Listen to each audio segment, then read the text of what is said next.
Ipinakilala ko po sa inyo ngayon si Brother John Gope.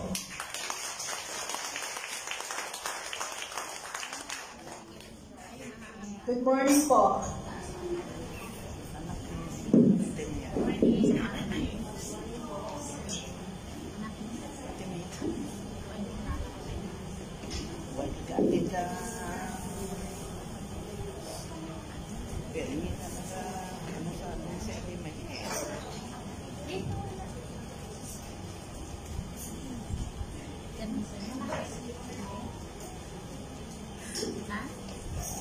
Sa Hong Kong charismatic.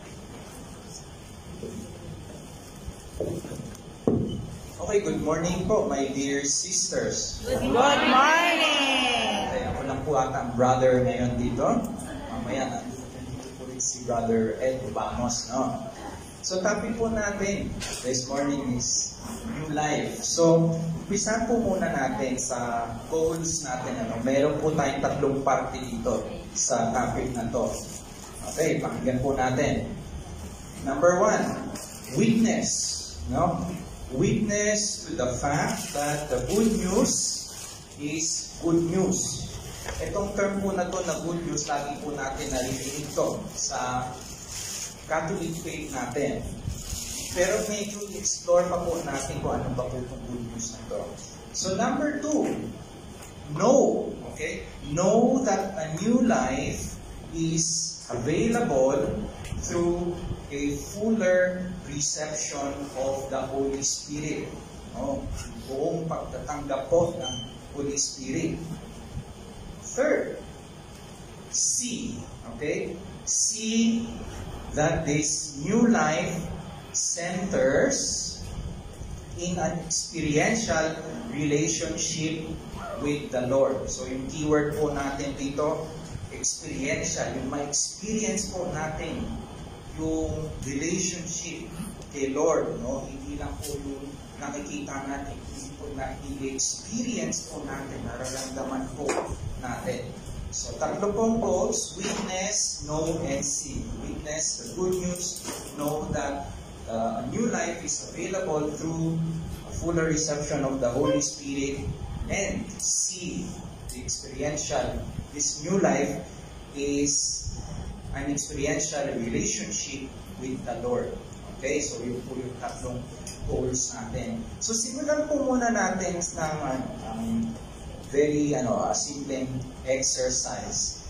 Ano po yung tatlong bagay na gusto nyong baguhin ni Lord sa inyo?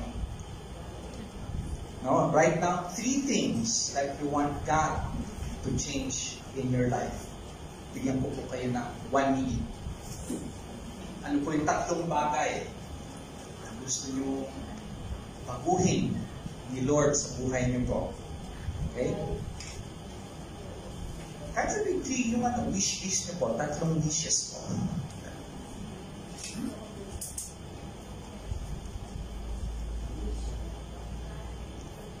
Tatlong bagay na gusto nyo baguhin po sa inyo ni Lord. Right. Attitude. Attitude? Okay. Kung sino po gustong sumagot, pwede. Pero kung gusto nyo po mag-reflect lang, kaya isulat nyo, okay, attitude, ano pa po? Bad habit. Bad habit. Okay. Lifestyle eating. Lifestyle eating. Pwede. Pwede, di ba? Bad attitude, no? Like eating. Yun, gusto nyo po mas maging healthy lifestyle po, no? Follow the rules. Po? Follow the rules. Follow the rules. Okay, so ibig sabihin po, hindi po kayo sumusunod, hindi nagpapalo sa rules. Hindi po obedient. No? So maaari pong, my dear sisters, maaari iba-iba po yung wish list natin dito. So, dahil po itong tatlong bagay na to, very personal. No? Dahil si Lord po kasi pag magtawag o mag-imbita sa atin, ibang klase. Very unique po yung experience natin. Okay, so yun po yung una nating exercise na napakasimple. Pangalawa po nating exercise, ang ano po natin ito pong event na to is Catholic Life in the Spirit Seminar. So magsimula po muna tayo sa word na to, Catholic. So tanungin ko po kayo, sa Pilipinas po ngayon, ilang percent po ng total population sa Pilipinas ang Roman Catholic? 80. 80. Okay. So tama po, yung nakalagay dito, 78.8%, no, according to the Close to 2000 2020 census ng Philippines. Okay, so sabihin natin close to 80%. So out of that 80% po na Catholic sa atin, ilang percent po yung masasabi yung practicing Catholic? Practicing Catholic, ilan po? Ilan po doon sa population na yun, di ba? 50? Less than 50. Ano po dito sa side na to? Ano po yung sagot nyo? 20%. Baba naman. Okay. Ano ba iba pa po? May nagsabi 50, may 20, meron pa po ibang ano? 40. 40. Fine. Okay. Guessing game lang po to. Wala din po ako nung official number kung ilan. Pero po sa Pilipinas, meron na po, marami na pong nakakaalam at marami na pong nakaka-observe niyan. No? Meron pong mga news headlines dito, hindi ko lang mapakita sa inyo yung news ones. May news headline, actually na-feature to sa Sunday Examiner.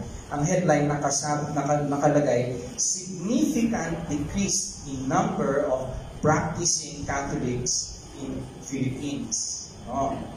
Tapos natin po, meron din sa pang-headline, dinidistinguish ng reporter ay seasonal and nominal Catholics in the Philippines. Diba narinig nyo na po yung mga term na yun, mga nominal Catholics, diba pangalan lang.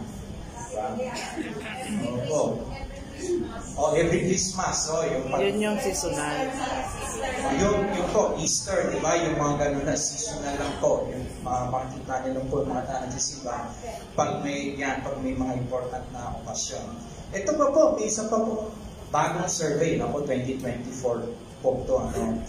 Ito sinamarize po nung nag-study, nung scholar na to is Catholic Filipinos' opinion towards selected practices that violates the teachings and beliefs of Catholicism.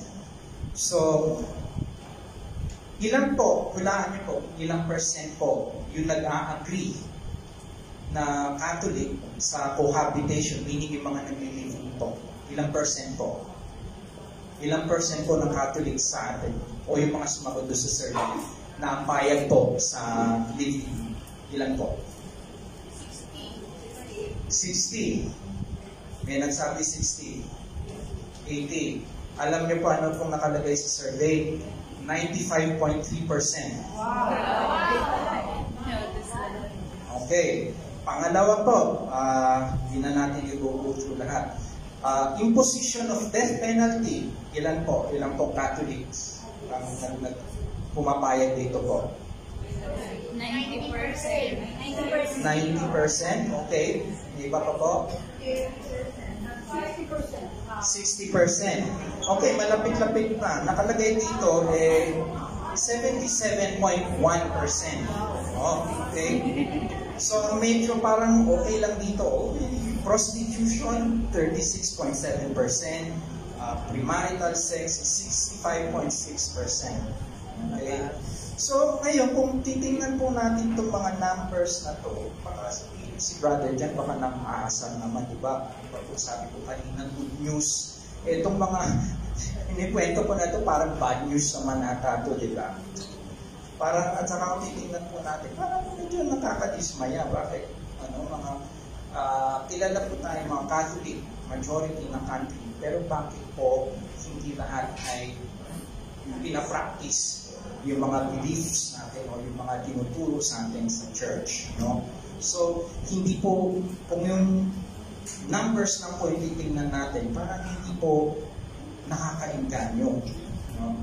However, my dear sisters, God's invitation for us to have a new life in Him remains constant. Yung invitation po ni Lord sa atin mag-experience ng new life, hindi po nagbabago yun. Nandiyan lang po si Lord. Kahit na gano'n po yung numbers na nakikita natin, nandun pa rin si Lord na naghihintay sa atin, nag-iimbita sa atin. Yun po yung good news ni Lord sa atin. No? Dahil kasi yung mga statistics na yun, di ba, yung mga paniniwala po na yun na sumagot na yun sa survey, well, worldly things po yun. No? Minsan na po talaga yung human nature natin na may mga sarili po tayong kagustuhan, no? Including myself. No? Pero, yung invitation po ni Lord sa atin is to not just become mere church-goers, no? Not to just become nominal Catholics, no? He calls us to be practicing Catholics. Kaya po tayo meron netong Catholic Life in the Spirit Seminar para mas ma-practice po natin yung faith natin. So, kung titingnan po natin yung mga church documents, for example, yung kung Catholic Catechism, ano po yung tawag nila sa atin? Ano po yung term na gamit nila? O minsan kahit sa mga mga parish announcements na the faithful, Ingo po, sister, the faithful. Okay. Ito pong ibig sabihin ng the faithful, no? According to Catholic theology na dictionary, pakinggan po natin. The faithful are those who have been fully initiated by baptism and regularly speaking by confirmation. No? Nakanggilan na tayo. Then, such have engaged themselves to profess faith in Jesus Christ, from whom they receive it as a gift. Henceforth, they will proclaim His teachings. No? Display yung good news ni Lord and live according to His law. So malinaw na malinaw po ito na hindi po, tinatawag po tayo ni Lord na hindi lang po magsimba, hindi lang po pumunta sa simbahan, pero may iba pa po ito, to proclaim His teachings and to live according to His law. Kaya po, ang tawag sa atin is the faithful, hindi lang po church goers. Kung pupunta lang po tayo nagsisimba, yun,